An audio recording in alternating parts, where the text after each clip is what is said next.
నేటి పునీతులు పునీత ఎలిథెరియస్ గారు.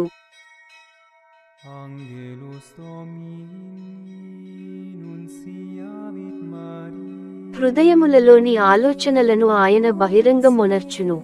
శుక్రవారం, సెప్టెంబర్ 6, 2024. మొదటి పఠనం పునీత చిన్నప్ప గారు కొరింథీయులకు వ్రాసిన మొదటి లేఖ 4వ అధ్యాయం 1-5 వచనాలు. మీరు మమ్ము క్రీస్తు సేవకులుగా, దేవుని రహస్య సత్యముల బాధ్యతను పొందిన వారిగా పరిగణింపవలెను. బాధ్యత అప్పగింపబడినవాడు విశ్వాసపాత్రుడై ఉండవలెను.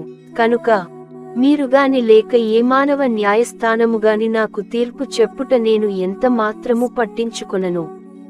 నేను కూడా నాపై తీర్పు చెప్పుకొనను. నా మనస్సాక్షి నిర్మలముగా ఉన్నది. కాని అంత మాత్రమున నేను నిర్దోషినని అది నిరూపింపదు. ప్రభువే నాపై తీర్పు చెప్పును. హృదయములలోని ఆలోచనలను ఆయన బహిరంగమొనర్చును. అప్పుడు తనకు తగిన విధమున ప్రతి వ్యక్తి దేవుని పొగడను పొందును. కనుక తగిన సమయము ఆసన్నమగు వరకు, ప్రభువు రాకడ వరకు ఎవనిపైన మీరు తీర్పు చెప్పరాదు. చీకటియందున్న రహస్య విషయములను ఆయన వెలికి తీయును. ఇది ప్రభువు వాక్కు.